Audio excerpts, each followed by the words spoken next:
आपका मतलब तो टोहाना से है कि टोहाना में भारतीय जनता पार्टी का जो जितना भी कार्यकर्ता या नेता थे वो हमारे साथ नहीं आए। हार और जीत सिक्के के दो पहलू हैं, तो ये तो लगी रहती है हार जीत, उसमें उचाना हो या टोहाना हो वो कोई सवाल नहीं पैदा होता। उस बात को लेकर के कि दोनों दलों का जो गठबंधन है और जो हमारी बातें हुई मीटिंग में तय हुआ कि मिलकर के लड़ेंगे, एक दूसरे को सपोर्ट करेंगे, उनका समर्थन नहीं मिला, तो ये हमें मलाल रहेगा इस बात का कि उनको गठबंधन धर्म को निभाना चाहिए था। जिन लोगों ने गलत किया है, अब आदित्य जी क्या बोलते हैं और खुद क्या करते हैं, इन बातों का जवाब तो देना पड़ेगा। कांग्रेस पूरी तरह से चुनाव से भाग गई थी और लोगों पे कटाक्ष करती है, खुद चुनाव फेस नहीं कर पाए, चुनाव से भाग गए। मैं जवाब नहीं दूंगा वो तो कहते रहते हैं, लेकिन ये मान के चलो कि किसी को अडॉप्ट कर लेना, किसी की ताकत को अपनी ताकत बना करके पेश करना, ये तो कोई ज़्यादा समझदारी नहीं है। तो उनका मन था, लेकिन फिर उन्होंने पुनर्विचार किया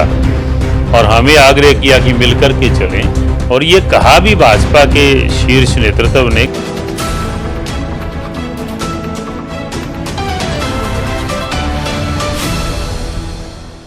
नमस्कार, मैं हूं सुरेंद्र नैन। हरियाणा में नगर निकाय के चुनाव है वो संपन्न हो चुके हैं। गठबंधन की अगर हम बात करें तो बीजेपी जेजेपी ने जो है मिलकर चुनाव लड़ा। हमारे साथ पूरे मुद्दे पर बातचीत करने के लिए जननायक जनता पार्टी के प्रदेश अध्यक्ष सरदार निशान सिंह जी हैं। सर, बहुत बहुत स्वागत है आपका। शुक्रिया जी। सर, हाल ही में चुनाव संपन्न हुए हैं। अगर हम जेजेपी की बात करें तो आपने 8 सीटों पर चुनाव लड़ा, उनमें से 3 पे जीत हासिल करी। पूरे के पूरे चुनाव को कैसे देखते हैं आप? देखिए, बहुत संतोषजनक परिणाम थे चुनाव के। पार्टी का वोट बैंक भी इंक्रीज हुआ है और सेटिस्फैक्ट्री सीटें भी हमारी आई हैं। एमसीबी चेयरमैन भी चुन करके आए हैं, हम उससे संतुष्ट हैं। सर, आप एक तरफ जहां संतुष्टि जता रहे हैं, वही अगर हम बात करें तो बहुत सारी जगह कहीं ना कहीं आप हार भी मिली, हार का भी सामना करना पड़ा है। हम चाहे टोहाना की बात करें, उचाना की बात करें, सिरसा की बात करें, डबवाली की बात करें, तो बहुत सारी ऐसी जगह भी थी जहां कहीं ना कहीं हार का भी सामना करना पड़ा। उसको आप कैसे देखते हैं? हार और जीत सिक्के के दो पहलू हैं, तो ये तो लगी रहती है हार जीत, उसमें उचाना हो या टोहाना हो वो कोई सवाल नहीं पैदा होता। तो आप जो ना उसका तो जिक्र करो ना, कम से कम नारनौल का, जहां हमारा प्रत्याशी 15,000 वोटों से लीड लेकर के आया है। तो मतलब ऐसा नहीं है, हम मान के चलते हैं कि संतोषजनक परिणाम है।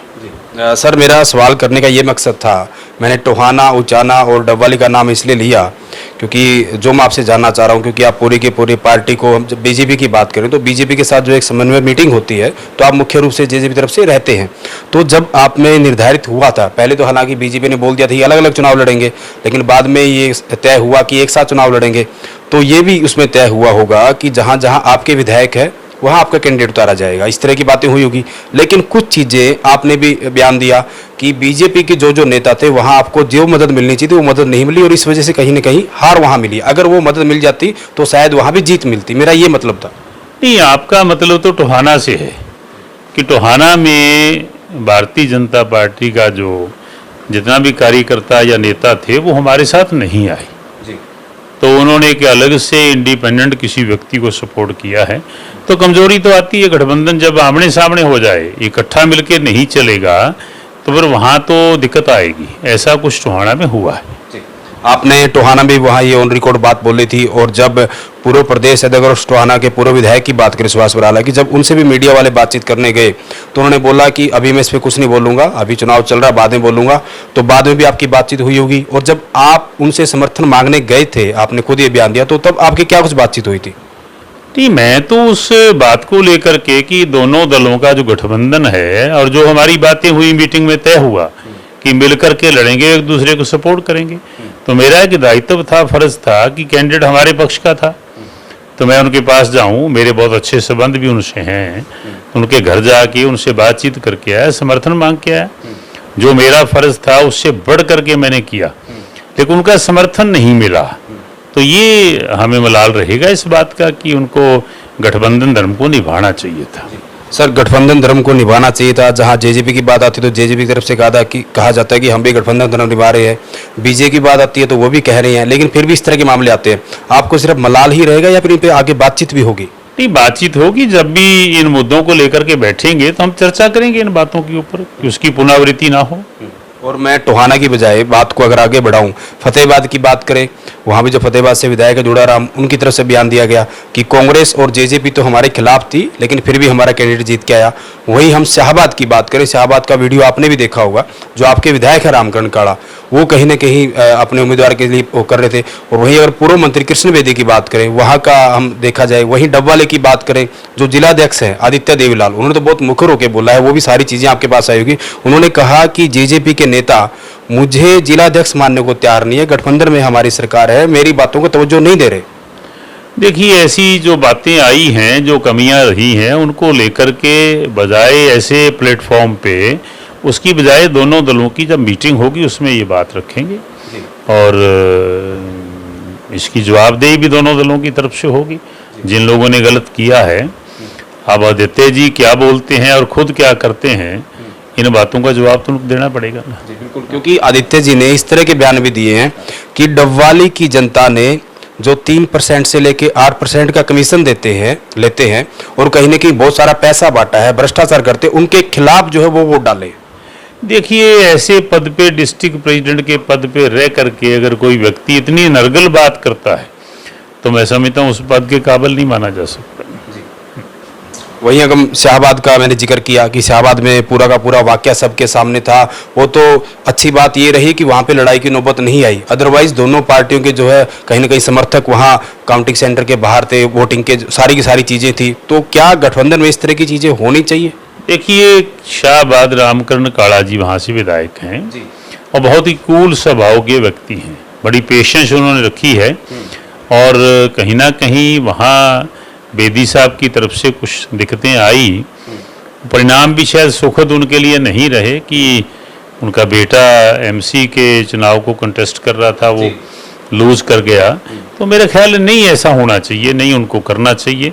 जिसके जिम्मे लगा है, जो लोगों ने विधायक चुन दिया, जो वहाँ का कस्टोडियन बना दिया, तो उसके ऊपर छोड़ना चाहिए, वहाँ इंटरफियर नहीं करना चाहिए। वहीं सिंह साहब, ये बात थी निकाय चुनाव की। अगर हम पहले की भी बात करें, राज्यसभा चुनाव से पहले की भी, तो लगातार इस तरह की खबरें आ रही थी कि गठबंधन में जो है दरार आ चुकी है। उसके बाद जो बीजेपी की मीटिंग होती है उसमें कहीं ना कहीं अंदर की खबरें निकल कर ये आती है कि जो हरियाणा बीजेपी के नेता है उन्होंने ऊपरी जो है कहीं ना कहीं हाईकमान को बोल दिया है कि हम गठबंधन से अलग रहेंगे, अलग चुनाव लड़ेंगे। तो क्या फिर से चीज़ें सारी ठीक हो चुकी हैं, फिर वैसी खटास चल रही है? नहीं, ऐसा कुछ नहीं, ये छुटपुट बातें चलती रहती हैं। गठबंधन अपनी जगह पे कायम है, मजबूत है और पूरा समय चलेगा। और ये छोटी मोटी बातें तो कई बातें ऐसी है जो अनर्गल लोग करते हैं, कोई इस तरीके की कह देते हैं कि जो उसके लिए अथॉराइज नहीं है, जहाँ उनको पता नहीं होता, सुनी सुनाई बात कह देते हैं। गठबंधन अपनी जगह पे कायम है और कायम था तो ये परिणाम सामने आए हैं। राज्यसभा को ले लो और स्थानीय निकाय के चुनाव के लिए, दोनों में गठबंधन कामयाब हुआ है। सर, वहीं अगर हम बात करें कांग्रेस की, तो निकाय चुनाव में कांग्रेस ने जो सिंबल पर चुनाव नहीं लड़ा, हालांकि वो कहते कि हम कभी लड़ते नहीं हैं, लेकिन हालांकि हम पहले की बात करें तो कई दफ़ा वो सिंबल पर चुनाव लड़ भी चुके हैं। 8-9 की बात करें हम, तो कैसे देखते हैं कांग्रेस की किस तरह की स्थिति रही, वो भी तब जब भूपेंद्र सिंह हुड्डा को फ्री हैंड दे दिया गया, सारी की सारी चीज़ें वैसे हो रही जैसे वो चाह रहे हैं, बावजूद उसकी ये नतीजा? कांग्रेस पूरी तरह से चुनाव से भाग गई थी और लोगों पे कटाक्ष करती है, खुद चुनाव फेस नहीं कर पाए, चुनाव से भाग गए। और कांग्रेस तो वो पार्टी है कि राज्यसभा के एक मेंबर के पूरे नंबर उनके पास थे, अपने 31 लोगों को काबू नहीं रख पाए और दूसरों पे कटाक्ष करते हैं। मैं समझता हूँ कि अपने आप को पहले उनको सुधार लेके आना चाहिए। वहीं सर, अगर हम सिरसा की बात करें तो सिरसा जो है देवीलाल परिवार का गढ़ है, चौटाला परिवार का गढ़ है। सिरसा में 3 जगह चुनाव हो रहे थे। हम डबवाली की बात करें, इलाहाबाद की बात करें, रानिया की बात करें, तो 3 में से 2 जगह इनेलो समर्थित जीते हैं और 1 जगह इलाहाबाद की बात करें तो कांग्रेस के।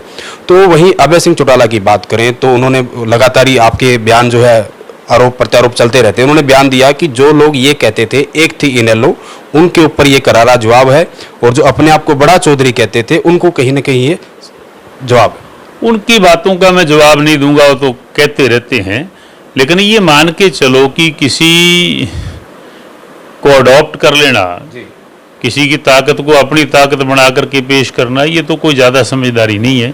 इससे कोई पार्टी की ताकत नहीं बढ़ती। पार्टी की ताकत तो सबके सामने है कि 1.5% वोट के मालिक रह गए, धनी रह गए।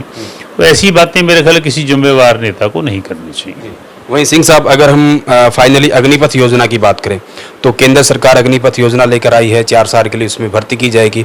जननायक जनता पार्टी का अग्निपथ योजना को लेकर क्या स्टैंड है? देखिए, हम गठबंधन में हैं, सरकार के साथ हैं, लेकिन मुझे लगता है कि माननीय प्रधानमंत्री जी ने या केंद्र के उन जिम्मेवार लोगों ने उसमें अभी पुनर्विचार करने की बात कही। आज मैं पढ़ रहा था कि उसके ऊपर अभी भर्ती के ऊपर विराम लगाया है कि आम राय बना करके अग्निवीर को आगे बढ़ाया जाएगा। हमें इस बात की खुशी है कि लोगों को कोई आपत्ति ना हो। अगर कोई इस तरीके से लोगों को जो है ना प्रतिस्पर्धा में लेकर के आना, तो उनकी राय से होना चाहिए। क्योंकि सिंह साहब, मैं इस पे आपसे इसलिए बातचीत कर रहा हूँ क्योंकि जब तीनों कृषि कानून आए थे तो लगातार जो आपके जेजेपी के नेता हैं, आप सब लोग हैं, आपने भी कहीं ना कहीं केंद्र से हाईकमान से मिलकर बातचीत की थी और कहीं ना कहीं कि क्या हो सकता है, क्या परिणाम हो सकते हैं। आखिरकार उनको वापस भी लिया गया और आपकी तरफ से कहा गया कि हम लगातार केंद्र के टच में थे कि आखिर ज़्यादा नुकसान ना हो, इन कारणों को वापस लिया जाए। वो बात थी किसान की, अब बात है जवान की। तो आखिर इसको लेकर भी आप कहीं ना कहीं व्यक्तिगत रूप से क्या राय रखते हैं? नहीं, व्यक्तिगत रूप से जो उस वक्त बात कही गई थी वही बात है कि अगर अपनी कही हुई बात में तरमीम करने की बात आती है तो मेरे ख्याल वो विरोध नहीं होता, वो एक राय होती है, एक सुझाव होता है। आज भी सुझाव के रूप में हम कहते हैं कि माननीय प्रधानमंत्री जी ने या केंद्र सरकार ने अपना मन ही बना लिया हमारे कहे बिना ही कि अग्निवीर के मामले में भर्ती तभी होगी जब एक आम मत बन जाएगा, आम राय बन जाएगी। तो हम सहमत हैं उनके साथ। वही मेरा अंतिम सवाल, हालांकि चुनाव अभी दूर हैं, लेकिन क्या जेजेपी की तरफ से इस तरह की सोच है, समझ है कि गठबंधन का जो अगला चुनाव होगा वो गठबंधन में लड़ा जाए, अलग अलग लड़ोगे? देखिए, गठबंधन चल रहा है, पहले के तय किए हुए उसके अनुसार। अगला जब चुनाव आएगा तो उसके बाद फिर बैठ कर के बात हो। क्योंकि मैं ये सवाल इसलिए पूछ रहा हूँ, मैं दोबारा से फिर अपनी बात कह दूँ कि हरियाणा में 2 उपचुनाव हुए, एक बड़ौदा उपचुनाव हुआ, उसके बाद इलाहाबाद उपचुनाव हुआ। दोनों को दोनों बीजेपी ने लड़े, बीजेपी के कैंडिडेट थे। उसके बाद निकाय चुनाव की बात आई तो निकाय चुनाव में बीजेपी की तरफ से ये डिसाइड कर लिया गया कि हम इस बार अकेले लड़ेंगे, यानी कि इनकी खटास पैदा हुई। हालांकि बाद में फिर कहीं ना कहीं गठबंधन में लड़ा। नहीं, उसको खटास नहीं कह सकते, उनका मन था, लेकिन फिर उन्होंने पुनर्विचार किया और हमें आग्रह किया कि मिलकर के चलें। और ये कहा भी भाजपा के शीर्ष नेतृत्व ने कि कांग्रेस से भाग चुकी है चुनाव से, हम तो कांग्रेस के साथ हमारा विरोध था, अब आपस में क्यों लड़ें, मिलकर के लड़ेंगे। गठबंधन के लोग मिलकर के हमने लड़ा, परिणाम भी अच्छे रहे। शुक्रिया सर बातचीत करने के लिए। तो ये थे जननायक जनता पार्टी के प्रदेश अध्यक्ष सरदार निशान सिंह, जिन्हें बिल्कुल खुले मन से गठबंधन को लेकर हम बीजेपी जेजेपी की बात करें, सारी की सारी बातें थी, जितने भी सवाल थे उनका खुलकर जो है जवाब दिया।